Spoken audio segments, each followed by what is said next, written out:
سيدنا وحبيبنا سيدنا رسولنا محمد بن عبد الله وعلى آله وأصحابه وأزواجه وذرياته وأهل بيته أجمعين خصوصا إلى روح سيدنا أحباب الإنسان المحمد الفقيه المقدم محمد بن علي وعلى رسوله وفروعهم وإلى حضرة النبي محمد صلى الله عليه وسلم على الفاتحة. بسم الله الرحمن الرحيم. الحمد لله رب العالمين الرحمن الرحيم. Surat Muslim surat al-ladina alaihim bil-maghdubi amin. Assalamualaikum warahmatullahi wabarakatuh. Waalaikumsalam warahmatullahi wabarakatuh. Alhamdulillah rabbil alamin. Allahumma shalli wa sallim ala sayyidina Muhammadin wa ala alihi wa sahbihi ajma'in. Amma ba'du. Subhanallah la ilma lana illa ma 'allamtana innaka antal alimul hakim. Rabbi ishrah li sadri wa yassir li amri wahlul 'uqdatam min lisani yafqahu qawli wasadid lisani wa hadi qalbi bihaqqi sayyidina Muhammadin sallallahu alaihi wa alihi wa barak wasallam. Ya man huwa fi ulumihi kain, ya man huwa fi fi'li hamid, ya man huwa fi majlihi matin. Allahumma akrimna bi nuril fahmi wa akhrijna min zulumatil wahmi warzuqna fahman nabiyyin wa hifdzal mursalin wa ilhama malaikatil muqarrabin. Rabbana zidna ilman wa fahma wa 'adla ya akramal akramin bihaqqi sayyidina Muhammadin khatimil anbiya wal mursalin ya rahmatir rahim wa sallallahu alaihi wasallam Muhammadin wa ala alihi wa sahbihi wa baraka wasallam. Alhamdulillahil alamin.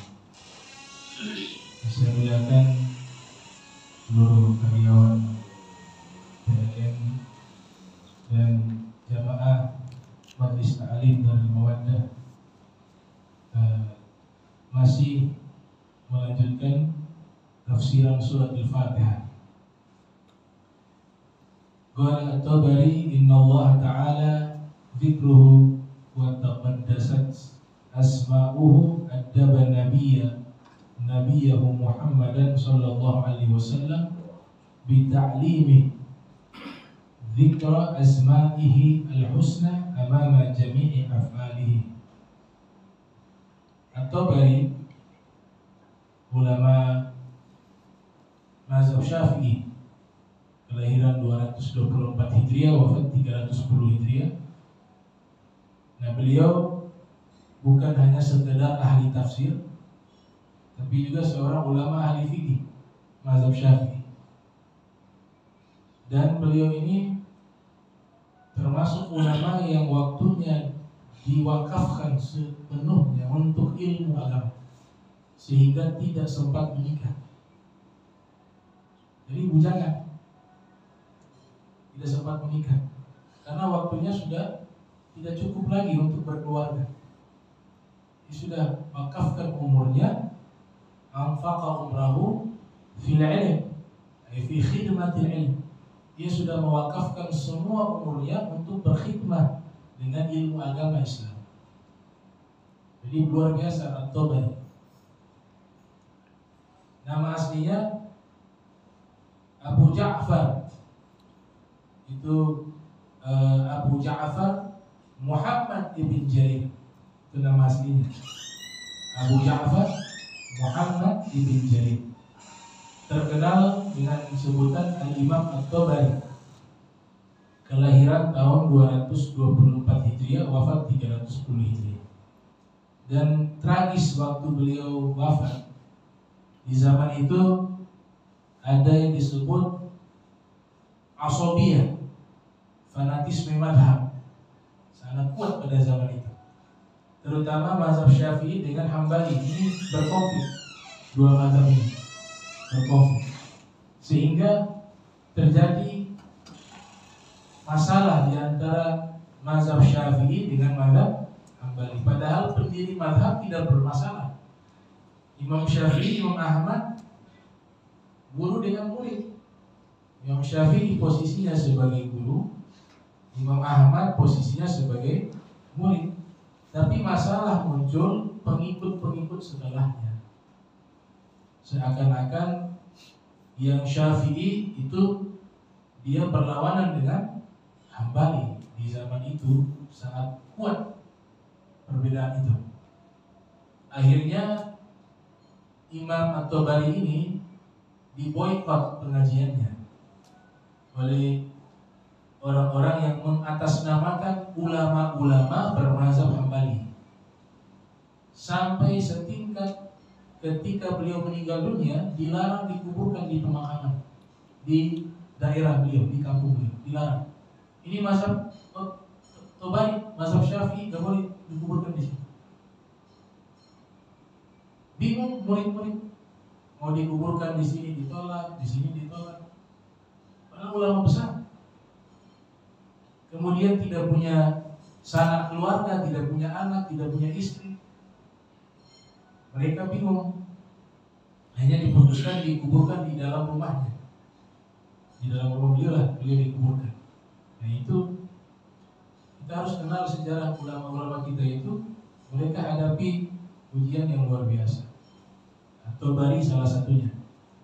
Dan termasuk ulama yang tidak sempat menikah, tidak punya anak keturunan. Jadi beliau tidak punya keturunan karena tidak sempat menikah.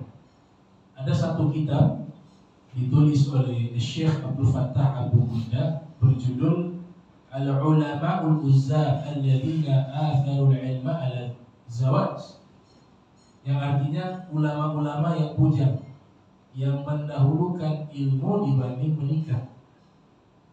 Termasuk salah satu ulama yang disebutkan di dalam kitab tersebut adalah Al-Imam At-Tabari, Abu Ja'far Muhammad ibn Jarir At-Tabari.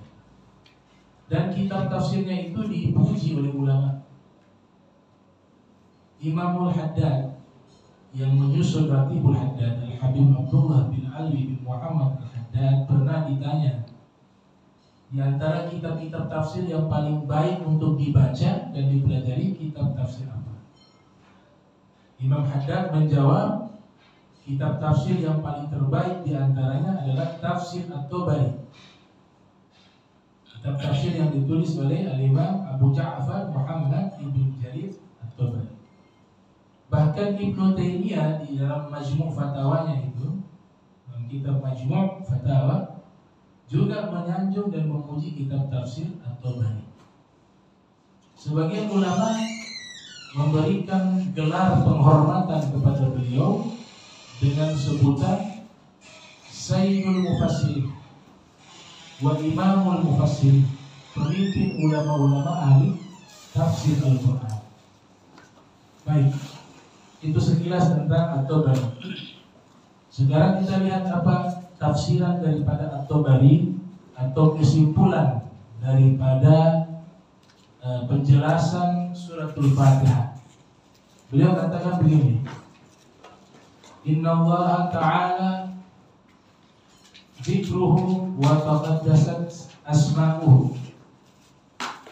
Sesungguhnya Allah Subhanahu wa Ta'ala yang maha tinggi sebutannya dan maha suci nama-namanya, Adaba nabiyahu Muhammadan sallallahu alaihi wasallam bi ta'limihi dzikra asma'ihi al-husna.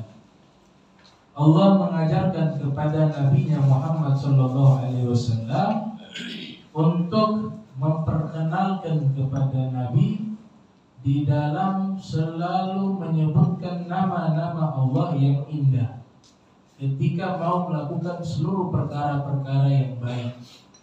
Amama jami'i af'alih, kata beliau. Jadi Allah Ta'ala memulai basmalah itu tujuannya ingin mengajarkan kepada Nabi Muhammad secara khusus dan umumnya kepada kita pengikut Nabi Muhammad SAW, jikalau melakukan perkara-perkara yang baik, jangan pernah lupa menyebut nama Allah. Artinya disisipi zikir dalam setiap keadaan, disisipi penyebutan nama Allah di dalam perbuatan-perbuatan yang baik. Itu menurut At-Tabari. Kemudian beliau mengatakan, wa ja'ala dzalika li jami'i khalqihi sunnatan yastannuna biha wa sabilan yatba'unahu 'alaiha. Maka dijadikan hal itu untuk seluruh umat Nabi Muhammad. agar jadi satu sunnah yang mereka lakukan di setiap keadaan baik mereka untuk senantiasa menyebutkan nama Allah di dalam perbuatan-perbuatan baik. Faqaulu qail bismillahirrahmanirrahim idza iftataha taliyan surah yunbi an muradihi an anna muradahu aqra'u bismillah wa kadzalika sairu af'al. Nah, kemudian dimulai dengan membaca bismillahirrahmanirrahim. Itu artinya, maksudnya adalah aku membaca bismillah, aku membaca dengan menyebut nama Allah. Dan demikian juga di seluruh af'al, perbuatan. Faqaulu qail, artinya orang ketika baca bismillahirrahmanirrahim itu ada kata kerja yang dihapus di awal. Artinya sebenarnya begini, aku memulai dengan menyebut nama Allah yang Maha Pengasih lagi Maha Penyayang. Aku memulai, aku membaca. Dan ini dilakukan di seluruh perbuatan-perbuatan yang baik. Kalau perbuatan-perbuatan yang tidak baik kemudian sengaja menyebut nama Allah, maka dosanya berkali lipat. Sudah dosa melakukan kejahatan, maksiat, plus ditambah dosa mempermainkan nama Allah. Maka dikatakan oleh Ibnu Hajar Al-Haytami dalam kitabnya Al-I'lam bi Qawaidil Islam, kalau niatnya ingin meremehkan, ihtiqar, merendahkan nama-nama atau simbol-simbol agama, maka dia bisa murtad. Bisa meremehkan, merendahkan, melecehkan nama Allah dan nama para nabi, terutama Nabi Muhammad Sallallahu Alaihi Wasallam. Jadi tidak boleh dibawa di ranah bercanda, karena itu perkara yang berkaitan dengan masalah keimanan. Bercanda sekalipun, jika dia masukkan nama-nama suci tersebut, dikhawatirkan menjadi murtad. Kalau hukum Islam meminta dia bertobat, tidak mau bertobat, diserahkan kepada hakim untuk divonis hukuman mati. Kalau bicara hukum secara Islam, bagi orang-orang yang merendahkan nama Allah dan nama para nabi dan simbol-simbol kemuliaan agama Islam, itu tidak bisa dipercandakan, tidak bisa dimain-mainkan. Hadhihi surah al-karimah makkiyah wa ayatuha sab'un bil ijma'. Ini surat yang mulia, dia kategori makkiyah. Yang makkiyah ada madaniyah. Kalau makkiyah dan madaniyah, ya Imam Suyuti yang lahir 849 Hijriah, wafat 911 Hijriah, membahas secara khusus bab tentang makkiyah dan madaniyah di dalam kitabnya Al-Itqan fi Ulumil Quran. Di situ dikatakan ada tiga pendapat berkaitan dengan definisi makkiyah dan madaniyah. Dan harus diketahui di dalam Al-Quran kalau ada tulisan makkiyah, madaniyah, itu bukan dari Nabi kita Muhammad SAW. Itu dilakukan oleh sahabat setelahnya.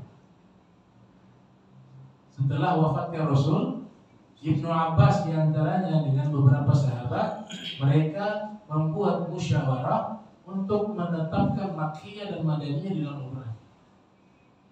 Berarti perkara baru yang baik. Dibuatlah makkiyah, madaniyah. Dan bagi para mujtahid, Imam Abu Hanifah, Al-Imam Malik, Al-Imam Syafi'i, Al-Imam Ahmad bin Hanbal, yang mereka mengistinbat hukum langsung dari Al-Quran, diwajibkan untuk mengetahui makkiyah dan madaniyah. Ini pernyataannya Ibnu Salah. Ada kitab beliau Ibnu Salah yang lahir 577 Hijriah, wafat 643 Hijriah, dijuluki Khatimul Huffaz, penutup para huffaz. Beliau menulis kitab Ulumul Hadis, Anwa'u Ma'rifati Ulumul Hadis, berjudul Muqaddimah Ibnu Shalah. Itu dikatakan oleh para ulama, lau lam yakun li Ibnu Shalah mu'allifan siwal muqaddimah lakafatu syarafan wa fakhra. Seandainya Ibnu Shalah tidak punya karya ilmiah, tidak punya karangan kitab, yang beliau punya hanya satu kitab muqaddimah, maka cukuplah itu sebagai kemuliaan dan keagungan baginya. Ini kitab muqaddimah ini dikatakan kalau belum pernah baca kitab muqaddimah jangan bicara ilmu hadis. Belum pantas. Setidak itu ulama katakan. Yang belum pernah membaca, mempelajari kitab muqaddimah Ibnu Shalah, maka dia belum belajar ilmu hadis. Jadi standarnya di dalam kitab muqaddimah. Beliau menulis satu kitab berjudul Adabul Mufti wal Mustafti. Adab mufti dan orang yang meminta fatwa. Beliau terangkan syarat-syarat mujtahid, baik mutlak ataupun muqayyad. Kalau imam 4 mazhab itu disebut mujtahid mutlak. Maknanya mutlak apa? Yang mereka yang membuat rumusan cara pengambilan hukum tanpa mengikuti kepada yang lain. Itu namanya mujtahid. Jadi gak ikut siapa-siapa, mereka yang buat. Mereka yang buat. Bagaimana sih memahami ayat umum, ayat khusus, ayat mutlak, ayat muqayyad? Bagaimana memahami nasikh wa mansukh? Bagaimana memahami asbabul wurudnya, asbabun nuzulnya? Bagaimana memahami ta'arud, pertentangan antara ayat dengan ayat, hadis dengan hadis? Ini mana pertentangan bukan berarti benar-benar bertentangan, tapi pemahaman orang ketika membaca secara teks seakan-akan kontradiksi. Yang paham mereka harus. Nama ilmunya ilmu mukhtalafil hadis. Memahami kata-kata yang sulit dipahami dalam bahasa Arab. Itu syarat-syaratnya harus terpenuhi. Dan salah satunya adalah mengetahui makiyah dan madaniyah. Kalau setelahnya mujtahid namanya mujtahid muqayyad. Mujtahid muqayyad itu mereka tidak membuat cara-cara memahami nas yang baru. Metodologi memahami nas yang baru tidak dibuat oleh mereka. Mereka melanjutkan. Yang melanjutkan caranya Imam Syafi'i disebut ashab Syafi'i. Yang melanjutkan rumusan-rumusan Imam Ahmad disebut ashab Ahmad bin Hanbal. Yang melanjutkan rumusan-rumusan hukum Imam Abu Hanifah disebut ashab Hanafi atau ashab Imam Abi Hanifah dan seterusnya. Yang disebut dengan muqayyad, ya, muqayyad. Nah, Imam At-Tabari termasuk mujtahid muqayyad. Dia melanjutkan. Beliau belajar tidak langsung kepada Imam Syafi'i. Karena Imam Syafi'i kan meninggal tahun 204. Sedangkan beliau lahir tahun 220. Tidak ketemu ya. Tapi belajarnya kepada siapa? Murid-murid Imam Syafi'i secara langsung. Jadi kalau sanadnya atau bari dalam mazhab Syafi'i, itu beliau murid-muridnya yang ada di Irak sanadnya kepada Imam Za'farani, Imam Al-Karabisi, Abu Thawr Al-Kalbi, termasuk Imam Ahmad bin Hanbal juga termasuk murid-murid Imam Syafi'i. Nah, sanadnya kiblatnya ke situ, murid-murid yang ada di Irak. Karena Imam Syafi'i juga mengajar, menyebarkan ilmu di Irak. Setelah itu pindah ke Mesir. Yang di Irak disebut Qaulul Qadim, yang di Mesir disebut Qaulul Jadid. Jadi sanadnya sangat dekat dengan Imam Syafi'i. Beliau melanjutkan ini, lanjutkan rumusan-rumusan hukum yang sudah dibuat oleh Imam Syafi'i, dilanjutkan namanya mujtahid muqayyad. Tapi mujtahid muqayyad ini punya syarat-syarat harus terpenuhi sama seperti mujtahid mutlak. Harus paham Al-Quran, harus paham hadis, harus memahami asbabun nuzul, asbabul wurud, kemudian aqwal sahabah, ijma'us sahabah, aqwalnya para ulama-ulama sebelumnya, kemudian memahami nasikh wa mansukh, kemudian memahami gharibul hadis, gharibul Quran, memahami juga yang namanya ta'arud, pertentangan kontradiktif antara hadis dengan hadis, ayat dengan ayat, dia pahami semuanya. Baru bisa disebut mujtahid. Nah, kalau kita sudah terpenuhi syarat tersebut, maka diizinkan mengambil hukum secara langsung dari Al-Quran dan dari hadis Nabi Muhammad SAW. Disebut dengan istinbat ahkam. Disebut dengan istinbatul ahkam. Nah, jadi Makkiyah, Madaniyah menurut Imam Suyuti ada 3 definisi. Yang pertama, disebut dengan Makkiyah dan Madaniyah jika wahyu yang Allah turunkan kepada Nabi Muhammad SAW berupa Al-Quran itu di saat Nabi belum hijrah ke kota Madinah. Pendapat pertama. Jadi kalau Nabi belum hijrah, ada wahyu yang turun, disebut dengan Makkiyah.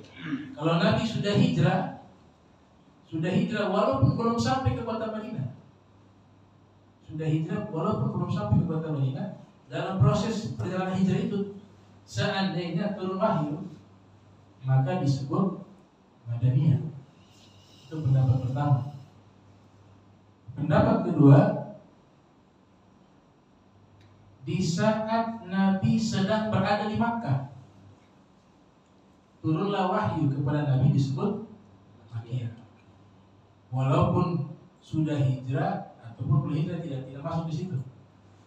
Belum hijrah maupun sudah hijrah, seandainya Nabi sudah hijrah, kemudian Nabi posisinya ada di kota Makkah, turun wahyu, tetap dinamakan Makkiyah. Pendapat kedua. Madaniyah juga demikian. Sebelum Nabi hijrah, Nabi keluar. Kan tidak pernah ada sejarah itu. Wahyu turun di saat Nabi belum hijrah. Ada tidak? Wahyu Al-Quran turun di saat Nabi belum hijrah. Ada. Tapi berada di kota Madinah yang tidak ada. Paham kan? Nabi posisinya di kota Madinah tidak ada. Tapi wahyu sudah turun, kan usia 40 tahun wahyu pertama turun. Tapi Nabi tidak pernah ada di kota Madinah. Tidak ada satu ulama yang meriwayatkan itu. Adanya Nabi itu dagang ke Syam. Ada satu peristiwa saja. Kapan itu? Isra. Kalau Isra Nabi mampir ke Madinah. Tapi tidak ada ulama ahli Al-Quran mengatakan di saat Nabi mampir ke Madinah turun wahyu. Tidak ada. Turun wahyunya tidak ada. Itu definisi kedua. Definisi Makkiyah Madaniyah yang ketiga, kalau Allah Ta'ala berfirman dikhususkan kepada orang-orang Makkah disebut Makkiyah. Kalau wahyu ini Allah turunkan, kronologisnya, asbabun nuzulnya itu berkaitan dengan orang-orang Madinah, maka disebut dengan Madaniyah. Nah, jadi ada 3 definisi, Makkiyah, Madaniyah. Mana yang biasa diambil oleh ulama? Yang sering diambil oleh ulama 2 tadi. Yang sebelum hijrah dinamakan Makkiyah, sesudah hijrah dinamakan Madaniyah. Atau yang kedua, Nabi posisinya di Makkah disebut Makkiyah. Jika posisi Nabi di Madinah, wahyu itu diturunkan kepada Nabi disebut Madaniyah. Itu definisi Makkiyah. Hadhihi surah karimah Makkiyah. Nah, ini beliau katakan di tafsir, surat Fatihah ini masuk kategori Makkiyah. Wa ayatuha sab'un bil ijma'. Ayatnya 7 sepakat, 4 mazhab sepakat. Tidak ada khilafiyah. Yang mereka beda pendapat di basmalahnya itu, bukan di ayatnya ada 7. Basmalahnya yang dijadikan satu perbedaan di kalangan para ulama. Apakah basmalah termasuk dari surat Fatihah atau tidak? Disitulah terjadi perbedaan pendapat. Tapi kesemuanya sepakat ada 7 ayat. Apalagi Al-Quran sudah menegaskan sab'an minal mathani, 7 dari pujian. itu menyebutkan di dalam tafsir 7 dari pujian itu adalah suratul Fatihah. Wa tusammal Fatihatu li iftitahil kitabil aziz. Dinamakan suratul Fatihah, Al-Fatihah, yaitu artinya pembuka, muqaddimah, prolog, itu arti daripada Al-Fatihah. Dinamakan dengan Al-Fatihah karena pembuka Al-Quran adalah surat Al-Fatihah. Jadi kalau kita membaca buku-buku biasa, karangan para ilmuwan, itu kan ada yang disebut dengan kata pengantar, kalimat takdim atau muqaddimah, atau bahasa akademisinya prolog. Nah, prolognya Al-Quran apa? Surat Al-Fatihah. Maka dia berada di pembuka Al-Quran, disebutkanlah dengan nama Al-Fatihah, surat prolog, surat pembuka Al-Fatihah. Biha haitsu innaha awwalul Qur'an fi tartib la fi nuzul.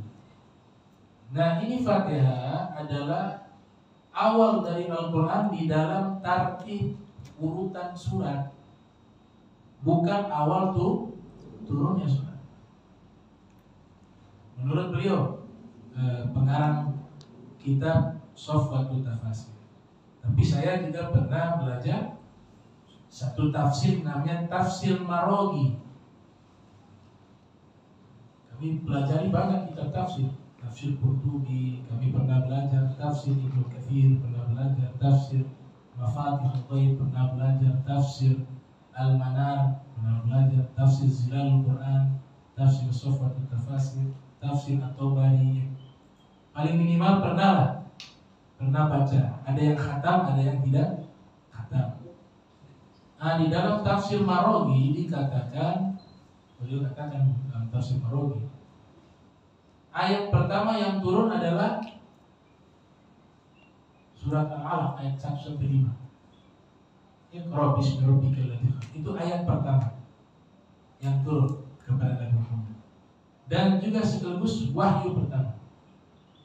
Tapi ada sebagian ulama mengatakan wahyu pertama yang Allah turunkan kepada Nabi Muhammad diriwayatkan oleh Imam Al-Wahidi Naisabur dalam kitab Asbabun Nuzul itu basmalah. Basmalah dulu baru Iqra bismi rabbikal ladzi khalaq. Ada yang pendapat ini. Ada juga yang berpendapat yang pertama turun itu surat Al-Fatihah. Kemudian ulama membuat harmonisasi pendapat ini. Mereka mengatakan dari golongan mufassirin, dan ini termuat dalam kitab Tafsir Marogi juga. Itu dikatakan bahwa ayat pertama yang turun kepada Nabi Muhammad adalah Al-Alaq ayat 1-5. Sedangkan surat pertama yang pertama kali Allah wahyukan kepada Nabi Muhammad adalah suratul Fatihah. Tapi di sini pendapatnya mengatakan awal Al-Quran adalah surat Fatihah fi tartib, di dalam urutan nama-nama surat. Ada berapa surat? 114 surat. Harus diketahui urutan itu bukan hasil inovasi Nabi. Untuk urutan nama-nama surat serta nama-nama suratnya itu wahyu dari Allah. Sama malaikat Jibril susun, tapi Allah yang atur dari langit. Dari langit yang maknanya al-makanah, diatur. Ini surat Baqarah di sini, surat Al-Imran di sini, Fatihah di sini. Disebut dengan apa? Tauqifiyah. Disebut dengan Tauqifiyah. Tauqifiyah itu wahyu. Kalau Makkiyah Madaniyah hasil ijtihad para sahabat. Sahabat yang ulama tentunya. Ada sahabat yang bukan ulama tidak? Ada. Ada sahabat yang ulama, ada yang sahabat yang bukan ulama. Cuma penghormatan para ulama setelahnya mengatakan, walaupun sahabat itu bukan ulama, tapi karena dia punya kehormatan menatap Rasul, maka wali kutub pun kalah derajat dengan ulama atau sahabat yang paling rendah derajatnya. Karena pernah apa? Musyahadah, bermusyahadah dengan Nabi, pernah menatap langsung. Dan Allah yang mengatur mereka bisa hidup sezaman dengan Nabi Muhammad. Itu Syekh Ali Jum'ah pernah ditanya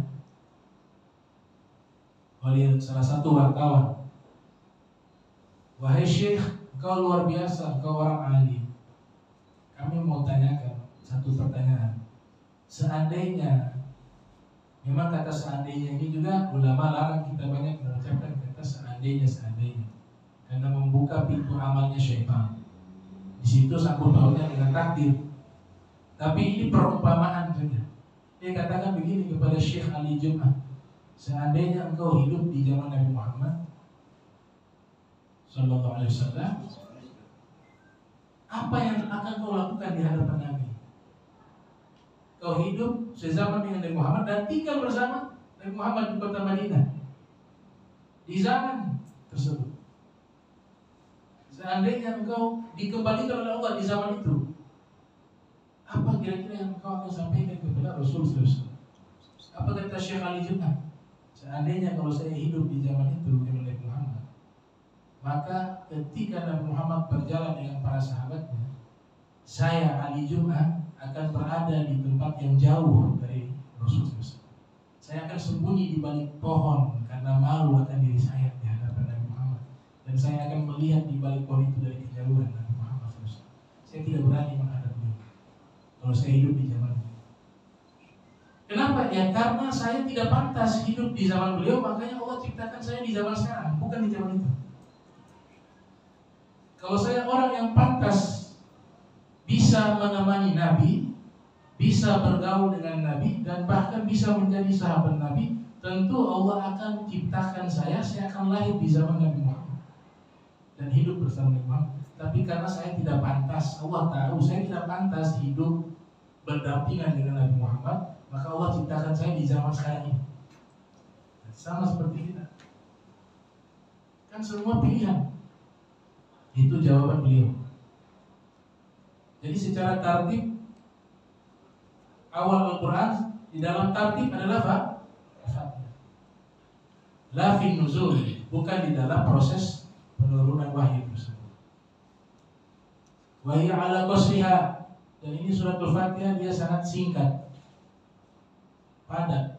Qad hawat ma'anil Qur'ani al-azimi, dia mencakup makna-makna Al-Quran, maka disebut Ummul Quran. Surat Al-Fatihah disebut Ummul Quran, induknya Al-Quran. Jikalau Al-Quran itu sendiri dijuluki juga dengan apa? Ummul Kutub. Al-Quran itu Ummul Kutub, induknya semua kitab suci. Itu Al-Quran.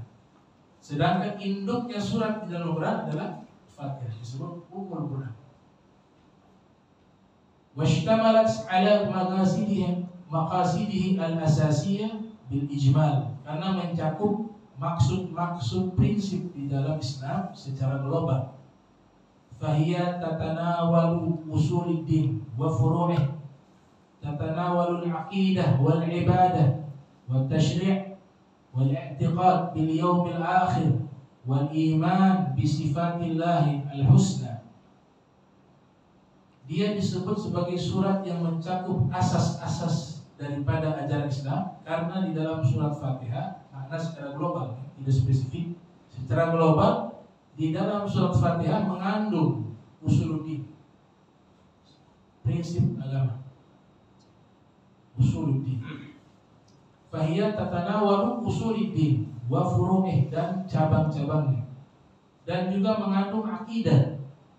Di situ juga ada informasi tentang akidah dan ibadah, wa tashri' beserta hukum, wal i'tiqad dan keyakinan, bil yaumil akhir, dengan adanya hari maliki yaumiddin, penguasa di hari agama, hari kiamat. Wal iman bi sifatillah, dan juga ada informasi atau ada kandungan beriman dengan sifat Allah Ar-Rahman Ar-Rahim. Dan juga ada disebut ifrad bil ibadah wal isti'anah, menyatukan, mengesahkan di dalam ibadah kepadanya dan juga meminta tolong kepadanya dan berdoa. Wa tawajjuh ilaihi jalla wa ala bi talabil hidayah ila dinil haq was siratil mustaqim.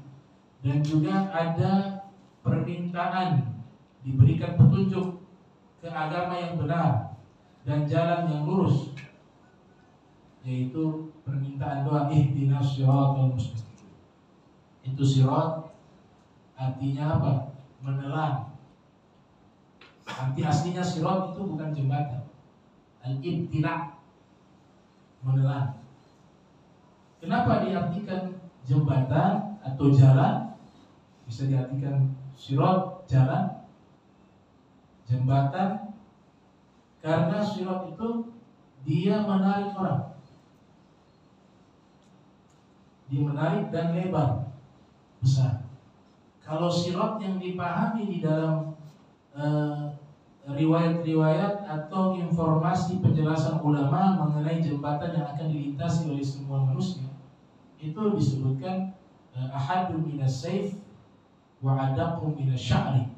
Dia lebih tajam dari pedang, lebih halus dari sehelai rambut. Itu sirat secara gamblang dalam Al-Quran, yang di akhirat itu tidak ada. Makanya kaum Mu'tazilah mengingkari adanya sirat.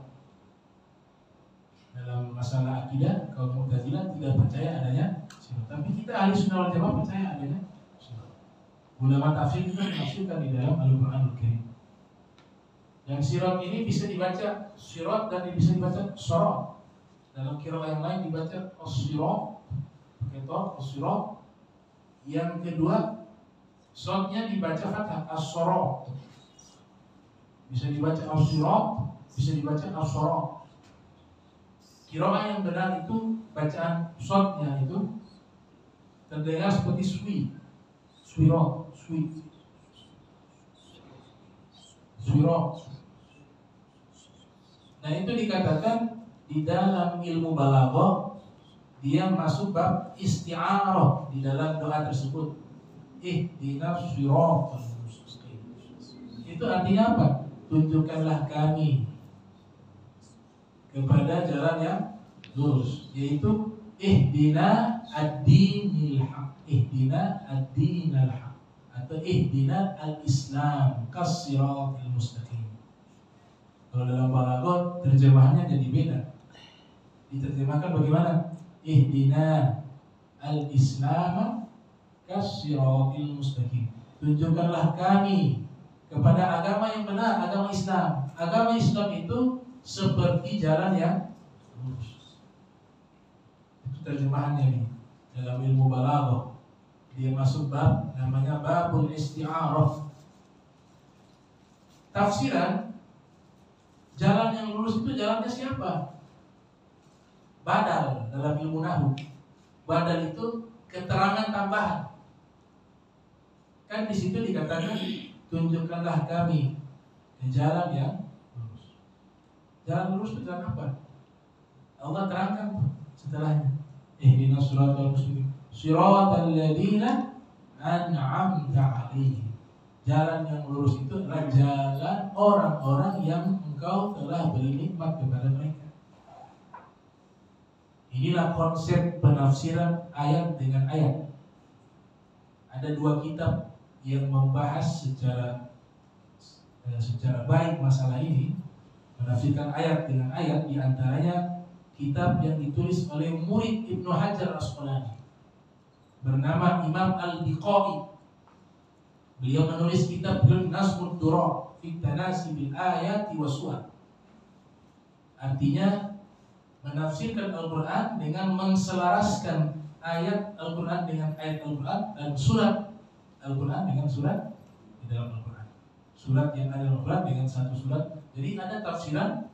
Kalau konsepnya idahul Quran bil Quran, menjelaskan Al-Quran dengan Al-Quran atau menafsirkan Al-Quran dengan Al-Quran, ada dua konsep utama. Yang pertama, mengkorelasikan tafsiran satu surat dengan surat yang lain. Itu yang pertama. Yang kedua, mentafsirkan ayat dengan ayat Al-Quran. Dibuatlah satu kitab oleh ulama bernama Syekh Muhammad Amin Asy-Syinkiti berjudul Adwaul Bayan fi Idahil Quran bil Quran. Itu menafsirkan Al-Quran dengan Al-Quran. Jadi ditafsirkan jalan yang lurus. Berikanlah petunjuk kepada kami ke jalan yang lurus, yaitu agama Islam. Seperti jalan yang lurus. Jalan yang lurus itu sudah dilewati oleh orang-orang yang telah Engkau beri nikmat kepada mereka. Siapa tuh orang-orang yang telah Engkau berikan nikmat kepada mereka? Tafsirannya di surat An-Nisa. Wa may yuti'illah wa rasulahu fa ulaika ma'al ladzina an'ama Allahu 'alaihim minan nabiyyin waz-siddiqin wasyuhada'i was-shalihin. Yaitu jalannya para nabi. Itulah jalan yang lurus. Para nabi, anbiya, nabi wasiddiqina, dan orang-orang siddiq. Kalau yang Abu Nu'aim Asbahani yang menulis kitab Hilyatul Auliya, lahir tahun 336, wafat 430 Hijriah, beliau mengartikan siddiqina auliya. Siddiqin itu adalah para wali, orang-orang yang menjadi kekasihnya Allah Subhanahu wa taala. Dan nabiyina wasiddiqina wasyuhada, jalannya para syuhada, wassalihin, dan orang-orang saleh. Itulah jalan yang lurus telah ditempuh oleh 4 golongan tersebut. Dan di surat Fatihah juga ada yang disebut dengan tadarru' ilaih, doa memohon kepada Allah. Itu dalam surat Fatihah ada. Nah, doa ini kalau dari bawah ke atas namanya tolak. Kata perintah, ihdina, tolong berikan petunjuk kepada kami. Perintah, tapi bukan perintah fil amar kepada Allah, karena kita bawahan, mana ada bawahan perintah atasan. Di situ maka disebut dengan apa? Tolak, permohonan, bukan perintah. Tapi kalau perintah dari atas ke bawah itu perintah, bukan permintaan, perintah. Allah suruh sholat, ya kita wajib sholat, perintah. Aqimis sholata lidzikri, dirikanlah sholat. Katalah itu kan perintah. Nah, perintah dari Allah kepada makhluk itu bukan permintaan, tapi satu kewajiban. Harus dari atasan ke bawah. Kalau sebanding, dia bukan atasan, dia bukan bawahan, tapi setara. Kemudian ada kalimat perintah, di situ namanya iltimas, permintaan, permohonan. Jadi kalau dari bawah ke atas, tolak. Tolak itu saya artikan oleh sederhana, permohonan. Tolak. Kemudian perintah kalau dari atas ke bawah, dari atasan ke bawah, namanya amar, perintah. Tapi kalau setara namanya iltimas, permintaan. Beda kan? Permohonan, perintah, permintaan. Maka di situ ada tuh, habis baca Fatihah, sunnah, amin, baca. Imamnya baca, makmumnya juga baca. Bahkan yang masbuk juga baca. Masbuk datang terlambat, sholat berjamaah, dia datangnya terlambat. Ketika dia terlambatnya itu masuk ke masjid, di saat itu imam sudah selesai baca Fatihah sampai di kalimat waladdallin, maka bacalah amin. Ini yang terlambat kata ulama fikih juga sunnah dia ikut baca amin. Amin. Padahal belum masuk kan? Karena lagi mengaminkan doa. Surat Fatihah itu doa. Dan sepakat para ulama, amin bukan termasuk daripada surat Al-Fatihah. Amin dia adalah di luar surat Al-Fatihah. Dia artinya apa? Isim fi'il. Dalam ilmu nahwu namanya isim fi'il. Dia isim tapi mengandung makna kata kerja. Jadi amin maknanya apa? Istajib. Amin itu ada arti. Amin artinya istajib. Ya Allah tolong ijabah doa kami. Itu arti daripada amin. Kemudian di dalam Fatihah juga dikatakan bitatsabuti 'alal iman, dan juga meminta agar diberikan jalan yang lurus, yaitu jalannya kaum sholihin, dan terhindar dari jalan orang yang dimurkai. Dimurkai siapa? Situ ada dua tuh. Maghdub 'alaihim. Coba perhatikan ketika nikmat Allah nyatakan dirinya. Kita membaca itu menyebutkan kamu. Betul tidak? An'amta 'alaihim. Kamu berikan nikmat pada mereka. Tapi ketika dikatakan Allah murka kepada mereka, kita tidak mengatakan ghadibta 'alaihim. Ya Allah, berikanlah petunjuk kami ke jalan yang lurus, jalan orang-orang yang telah Kau berikan nikmat, bukan jalan orang yang Kau benci. Harusnya kan sama tuh, jalan orang yang Kau benci, tapi tidak pakai kata Kau benci di situ. Maghdub, dimurkai, mereka dimurkai. Allah mengajarkan adab. Sesuatu asyarr laisa yunsab ilaih wal khair kulluhu ilaih. Kaidah mengatakan semua yang buruk jangan kita nisbatkan kepada Allah, walaupun hakikatnya dari Allah. Gak boleh kita katakan Allah itu Tuhannya babi, padahal babi makhluk mau diciptakan, tapi adabnya gak pantas sebut nama seperti itu. Miras, minuman Rasulullah, ini bahaya bahasa-bahasa begini. Disingkat, dibuat candaan tuh. Miras, minuman, naudzubillah min dzalik. Kalau sengaja meremehkan, al-khuruj anid din Islam, dia keluar dari Islam. Ini Allah ajarkan adab. Ketika mengatakan murka itu kan makna yang tidak baik. Allah Ta'ala tidak mengatakan saya murka kepada mereka, atau kalian baca kamu murka kepada mereka. Kita kan baca Fatihah, kita menyebutkan kamu situ Allah. Allah sebut langsung al-maghdub 'alaihim. Mereka, bukan jalan mereka orang-orang yang dibenci. Waladhdallin, dan juga bukan jalan-jalan orang yang sesat. Berarti ada dua tuh. Ada jalan orang yang dibenci, yang kedua ada jalan orang yang sesat. Di tafsir Jalalain yang paling sederhana itu menjelaskan yang maghdub di sini Yahudi, orang Yahudi. Kenapa orang Yahudi dimurkai? Karena sudah mengetahui kebenaran Islam tapi diingkari. Jadi orang Yahudi itu yang, apalagi yang hidup di zaman Nabi Muhammad Sallallahu Alaihi Wasallam, itu digambarkan mereka lebih mengenal Nabi Muhammad melebihi mereka mengenal anak mereka sendiri.